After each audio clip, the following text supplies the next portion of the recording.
Hello everyone, and welcome back to the channel. JC here with another video on Action Taimanin. Today, I'm going to talk about the things that I would like to see in the future in the game. But before we start, don't forget to leave a like, share, and subscribe if you enjoy the content. So, every year, we receive a developer notes that shares what's going to happen in the coming year. If we want to express ourselves and let the developers know what we would like to see in the game, I think this is the best time to do so. Because if we start to request stuff at the very end of the year, well, they probably already have everything planned out for the next year, and they're not going to put anything that we ask on the developer notes. So let's start the conversation right now. Let's start talking about the things that we would like to see in the game. And well, let's get right into it. First of all, let's talk about Total War. Total War is not the most popular content due to its heavy requirements so that you can actually be on the ladder. And another thing that has dropped its popularity even further was the addition of Astaroth. Yeah, hopefully they decide to add a new boss soon enough, according to their according to their developer note. They say they were adding multiple bosses, at least two, on Total War, and I hope that they add a machine type boss soon.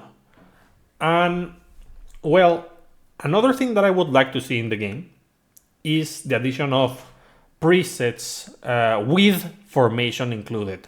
If you have seen the presets on relay mode, they do not include the formations. The one on normal mode does. But since you have multiple teams that sometimes have different requirements on the formation, it would be ideal to have the presets also save the formations that you select for that team. Because honestly, maybe you do the same as I do, and you have like these three that I always use. But then you have one formation that you switch every now and then, and it is a hassle to just get into different teams and change it. If you only have two, maybe your strongest formation is one that relies on the color of your character, and you have to change that one. So yeah, let's hope that they add the preset with formations. Another thing that will be really nice is a monthly rotation for the bosses. So VR does this weekly. They rotate the bosses weekly, and that's fine because it is a very strong challenge, sure, but it is not as difficult as Total War. And for Total War, a whole month would be enough for people to prepare their builds and fight against a boss. And then the next month, we do a different one, and so on and so on. This incentivizes players to have all their anti-trade magatamas, really strong builds, diversity on their teams, and such. So it would be in their best interest to rotate the bosses on a monthly basis, in my opinion. Let me know in the comments if you agree with this or not. Now, one thing that I have seen with the addition of Astaroth is the fact that they are a bit tired of Hisui being the best supporter for Total War. And I get that. It's fine if they don't want us to use Hisui. We can do other strategies. But making it so that Astaroth is immune to any form of crowd control, well, the important one, like Rogue Stone and Super Armor Break, doesn't mean that Hisui is not still the best strategy for VR, for Total War. So what can they do? Well, for the next boss, consider just constantly, every 2 seconds or so, remove the buff from the player's characters. All buffs. This would incentivize players to build heavy debuff teams, which makes sense, and we can do very good strategies with that. But if they want us to change the kind of builds that we do, there has to be a reason, and not make it unbearable. Like, it is unbearable to try to get the 100 combo stack against Astaroth, but it's still the best strategy, even though it's really annoying because of the levels of RNG that this suffers from. But if they want us to omit Hisui, just build an anti-buff boss and that's it. For the next one, individual score reset on relay mode. Yes, we really need that. It is going to facilitate farming so much to not reset the whole score and just individually reset whichever score with whichever team you want. Because otherwise, maybe you get a really good score with one of your teams, and then when you were trying to reset the battle, you miss it because your controller disconnected, because you were distracted, whatever reason, and you get a terrible score. So you have your great score from one team and an awful score from another team. And that's the reason why we want to just reset 4 teams individually instead of resetting the whole score of relay mode. I think that would be a great change. Let me know in the comments if you agree with this, but it is really annoying to try to reset the whole relay mode when you already had some level of progress. Now, talking about Taimanin VR, there's not much I suggest Gremory adds to VR. Basically, I still am waiting for the monthly store. We have various items that they could add at this moment on the monthly store. The kind of items that we already have on Total War, for example. They can have the Demonite shards, the Nanomachine blueprints, the Enchanted Booster 50 and 100. Like, they can do so many things on that store. And it would be a good idea. Since we have the icon, why not use it? Then, another thing that I would like to see is 2 bosses simultaneously. Basically, we have already 2 bosses for each type. We have 2 bosses for human, 2 bosses for machine, 2 bosses for demon. So make each week be able to farm any of the 2 human, any of the 2 demon, any of the 2 machine type bosses, so that people have fun with whichever one they have. And that will also imply having the 2 weapons for how many weapons? Would be 4 human anti-trade weapons on the store on the human week. That would facilitate getting the copies of the weapons that you want, and we wouldn't have to wait over a month to get a single copy of the weapons that you want. It would make it way easier if they organize it that way. Another thing that would be nice is to increase the daily VR points. If we have 2 bosses, they can just double the quantity to 10,000 instead of 5,000. I don't say that they give us like a ton of points. We still have to make an effort, but this would allow us to grab more copies of the weapons on the weeks they are available.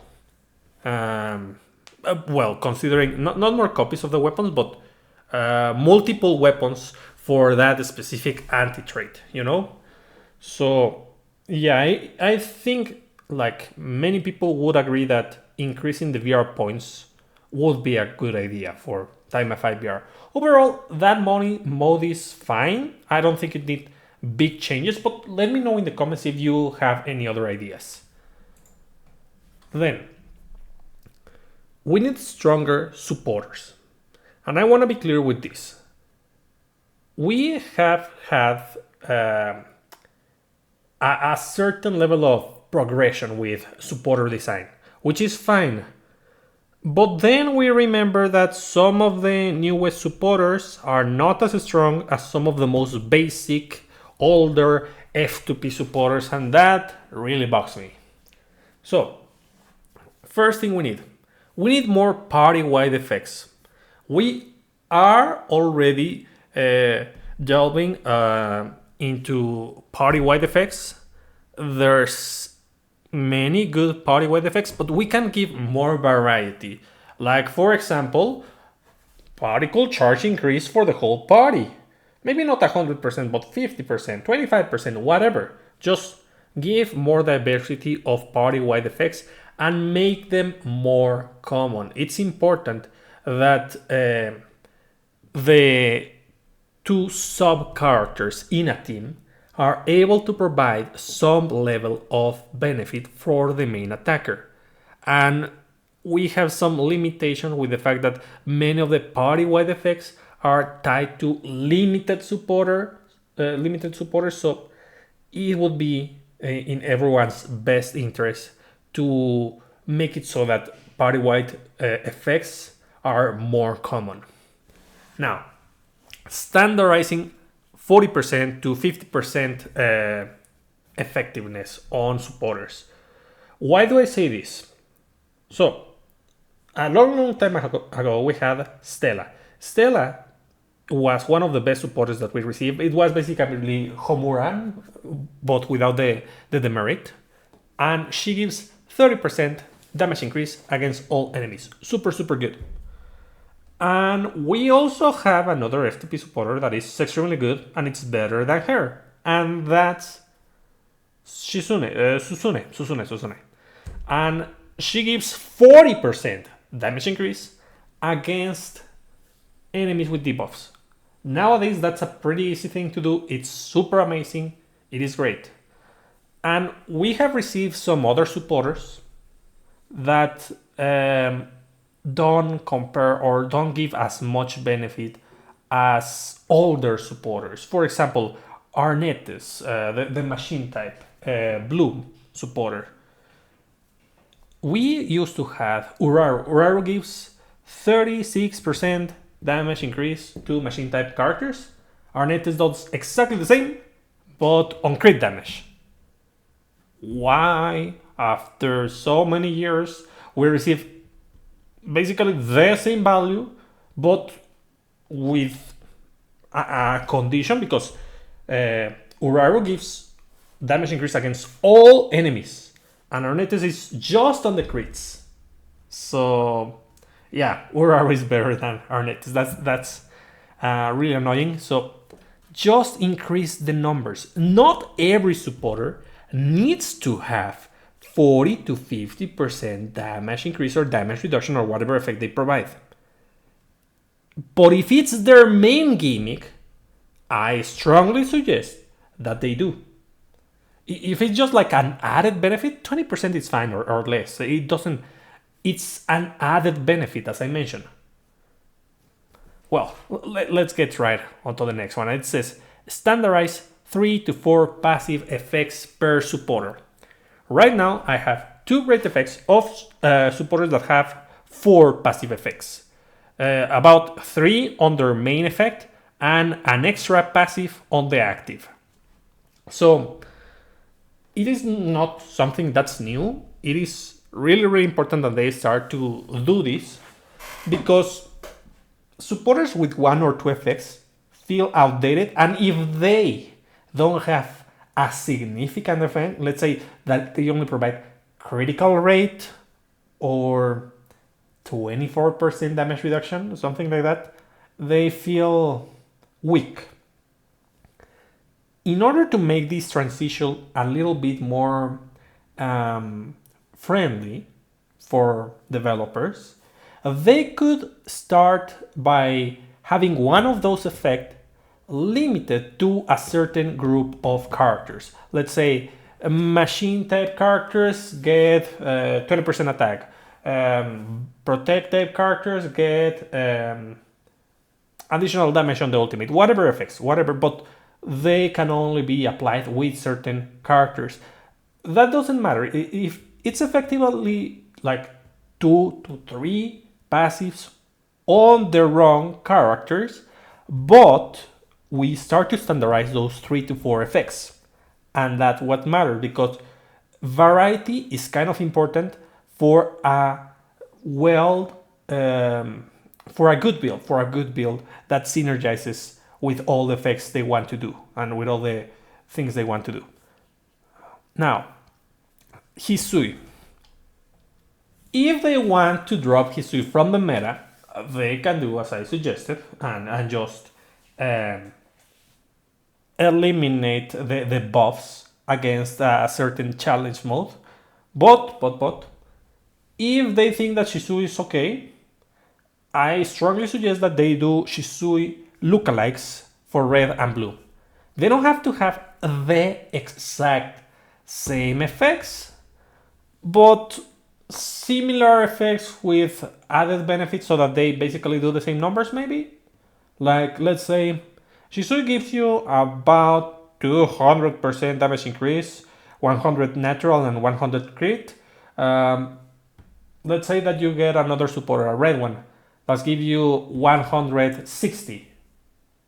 And you get 20% damage increase on that supporter on top of that, because Hisui doesn't give damage increase on the passives. It's only on the super buff. So yeah, I strongly suggest this, because basically we do have really strong builds, but we always want to use Hisui on Total War, fortunately on BR, on Tower. It is not necessary to use Hisui. She's an option, sure, but it is not the only build. But I would suggest adding a red and blue Hisui lookalike. Then, another super important thing, 20% supporter active cooldown reduction with additional effects for all colors, basically. We have Haru. Haru is, it was always a pretty bad supporter, and the moment Mirabelle dropped, it became top tier.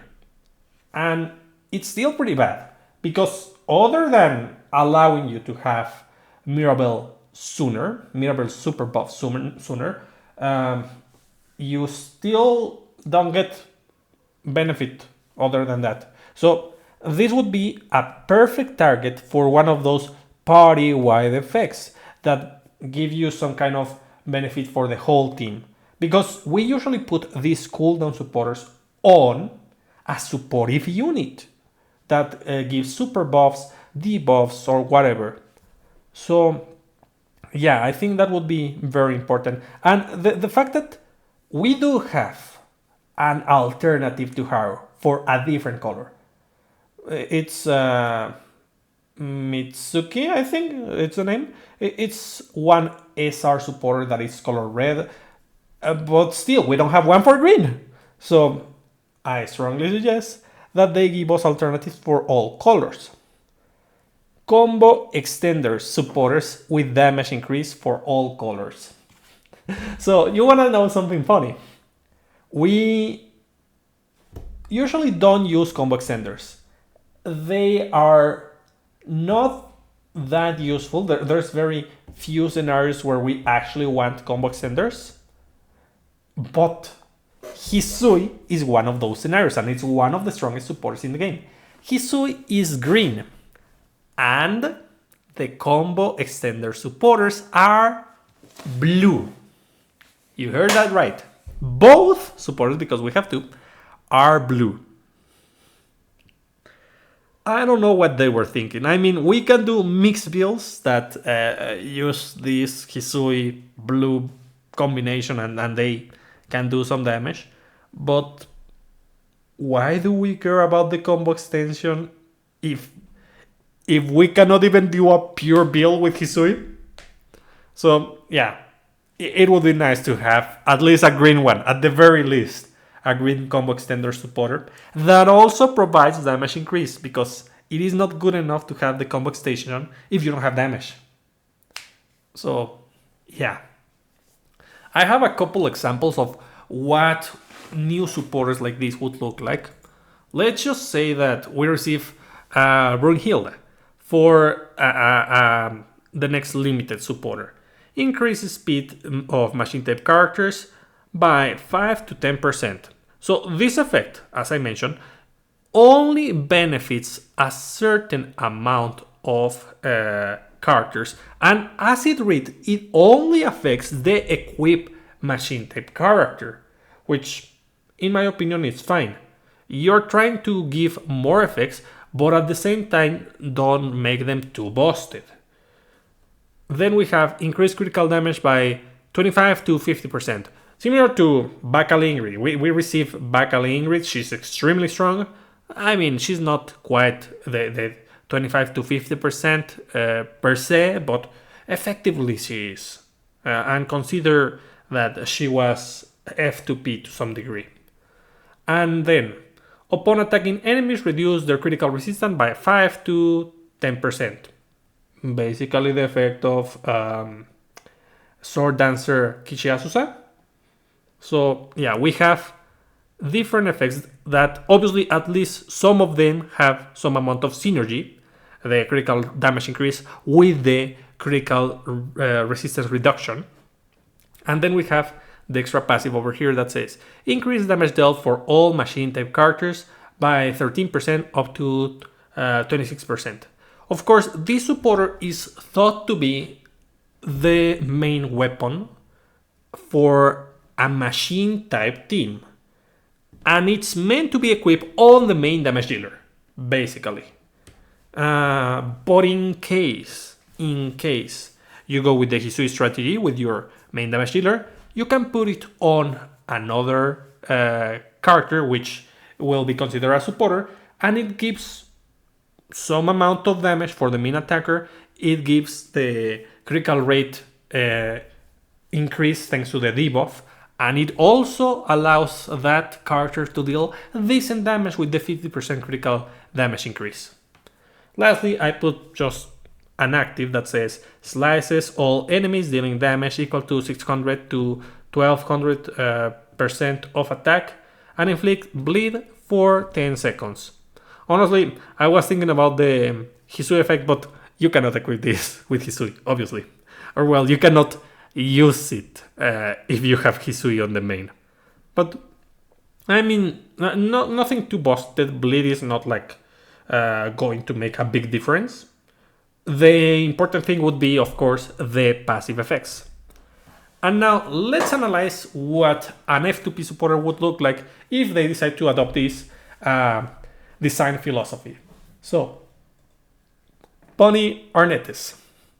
Increase ally particle charge by 25% up to 50%. Pretty decent. Honestly, pretty strong if it's for the whole party. They can reduce the numbers if they want, but it is an important effect. And it's tied to that reduce cooldown of supporter skill by 10% up to 20%. Really, really strong. We really, really need this. And then I say, well, if we have this kind of effect, obviously the active would have to provide some kind of buff of some kind. Then we put an extra passive, increase damage dealt by 10% up to 20%. Not that important. It is just an added benefit if you decide to go with the supporter or the main. But usually we put this kind of supporter on the sub slot, so we would not see this. But what can it provide?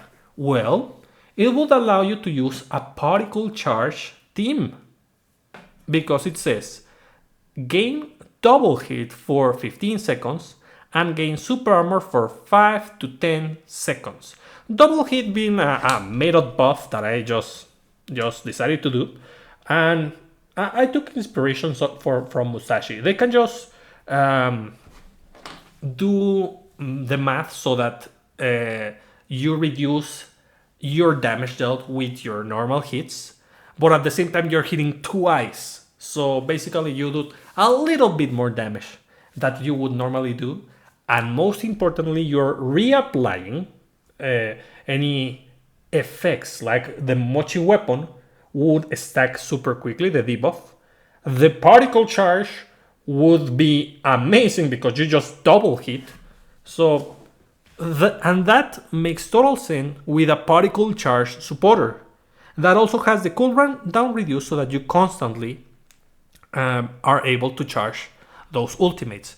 Not to mention the super armor that allows you to just take advantage of that double hit buff. I honestly would like them to do something like this. This would be amazing, but let's wait and see. Let's hope. Tell me, do you think this is too busted, or do you think it's actually feasible that they do this kind of F2P supporters that give actual value for the whole team or for niche strategies? Well, talking about weapons, we are approaching the end of the renewal weapons. I mean, to some degree, they add more characters and they are gonna get new renewal weapons. Sure, but we could also get a new family of weapons, and in this case, I think they should focus on weapon actives. That's a mechanic that has been neglected for a long time. We have had some good weapon actives, yes, but most of them are not quite good. Like, we have Juggernaut, we have Fragarak. Those weapons don't have the best active because they are basically tied to a skill and they want you to abuse the skill. They could just do something like, I don't know, Kurenai's weapons. Kurenai's weapons have actually really good actives. And the Grammary knows how to do weapon actives. So, I would like to see a new family of weapons that focus on the weapon actives with AoE debuffs, weapon actives with party-wide buffs, which we have already seen. Not quite a weapon active, it was a weapon passive from Purple Heart, was it? I don't remember. It's the guitar from Kurenai. She, whenever she uses a specific skill, one of those tornadoes, she's able to apply a party-wide speed buff. And well, it is something that they can do. And also supportive passives or particle charge effects for those weapons. Even though the main appeal is going to be the weapon active, they cannot neglect the weapon passive. Though they don't have to focus on the damage, they have to focus on utility, so that we want to use those weapons. Some weapons can focus on damage for specific characters that are basically just damage dealers, like Micah, let's say. But let's check an example. Let's just see what they could cook. For example, I was thinking about a character that works as a supporter. Sakura can deal massive damage, but she can also provide a lot of utility for the team. So, Umbral Knife, let's say Umbral Knife. For the main effect, it basically has just two effects. Each hit increases damage dealt to the target by 2% up to 4% for 6 seconds and stack up to 5 times. Basically half a Momochi weapon effect. And it doesn't rely on crits. Second, increase damage dealt to enemies with debuffs. I needed to change that. It was not with debuffs. It was rather with to ensnared enemies by 20 to 40%. And there's a reason for that. But I mean, debuffs also work, especially since the weapon itself self-sufficiently apply the debuff. And then for the active, for the cost of 3 particles, releases shadows from within the knife, surrounding enemies and inflicting 80% of attack as continuous damage, afflicting the target with ensnare for 7 seconds, and I forgot to put the other effect. It was just buff the party with a 10% attack buff. So yeah, something along the lines of that would be nice. Like, basically, this weapon ensnares with the active, and you also increase the damage of the whole party by using this weapon and hitting the enemy.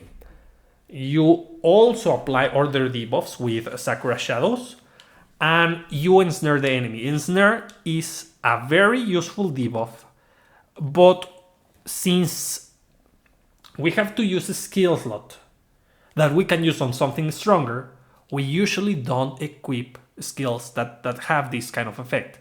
So putting it on a weapon active that not only does that but also provides other kind of benefits would be good.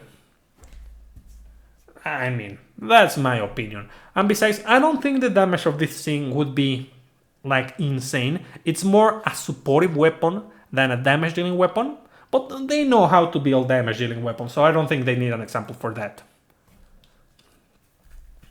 Now, new modes. We have seen new modes.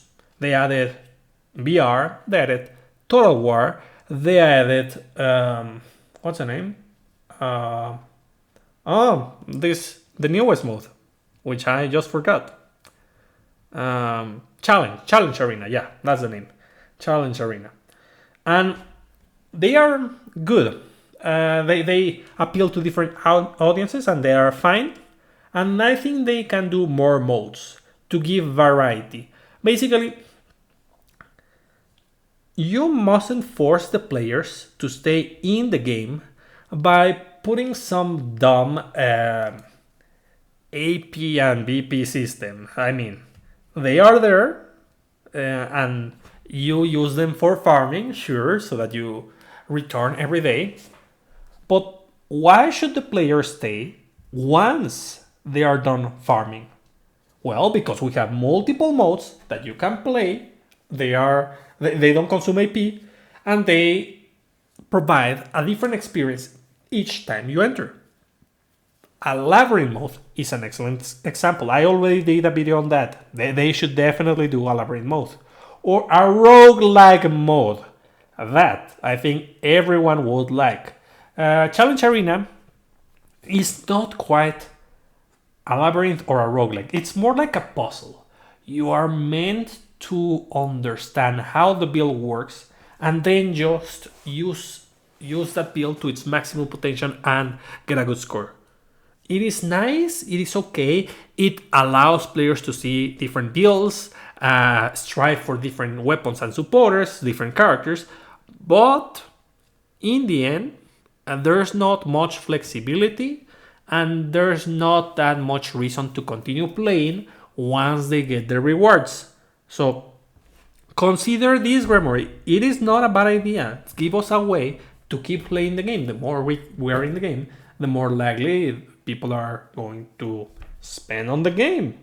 That's their way of thinking. This is a gacha game. I know it, but they could do it in a fun way, something that people actually like. Now, raids. They stated they were doing raids. They advertised they were doing raids when they provided the guild. But we haven't seen them so far. I was honestly expecting it this month, but no luck. Okay, more minigames. I heard that they are adding a minigame, a Sora minigame, right now in this upcoming update. Let's see that, but I really think that we can add more minigames. The adjustment they did for the minigames were great, allowing you to just do all the minigames at once whenever you want, but it would be nice to see more options for minigames. Now, deals. This is the last thing that I want to talk about. I think that they can do bundles, a ton of bundles, affordable bundles for old content. Why is this important? They have stated that they don't have plans to upgrade supporters or weapons that were previously released. So the Momochi weapons are not going to change, the ultimate weapons are not going to change, the Assault Murasaki supporter is not going to change in any way, shape or form. I would like them to do that, but they don't have to. And if they don't, the thing is, weapons and supporters get outdated. Why should people bother getting those old supporters? They want to spend their resources on them. What can you do? Make bundles.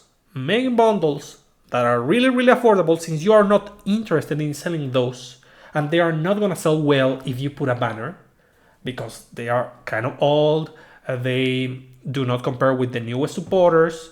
So just go and make bundles so that people can buy them. Make bundles for standard skins, for limited skills, for premium skins. Standard being the ones that we have on the permanent shops. Limited being the ones that appear every month with the celebrations, like the summer skins that we're gonna get soon enough. And premium skins being the desire skins, the golden pass skins, and such. Also, make bundles for decisive sets. Like, we already have the memorial store where you can buy the decisive sets. But last time they did a bundle, last New Year, they did a bundle with 3 decisive sets, all New Year themed. They could do that. They could sell those, and I bet people would buy them. They were selling basically 3 decisive sets at the price of 2, or something like that. I don't remember. So, yeah, just make bundles and make them as affordable as possible, especially for a product that you don't expect to sell anymore. And also, package sets at a discount. The best package set discount that we have had was the one for New Year Shiranui, the red one. It was really, really affordable, like $5, something like that. And I honestly think they should do that for the other package sets as soon as possible. Just make bundles for all stuff. You can ask for whatever price that you want on the newer stuff, but there's not that much reason to buy the old stuff at full price. And even though it's there in the memorial store, you activate some special neurons when you make a deal. So just do it. Just do it, Gregory. And well, basically that's about it, guys. Please let me know in the comments if you agree, if you disagree, what other things that you would like to see in the game, and more importantly, please share this video.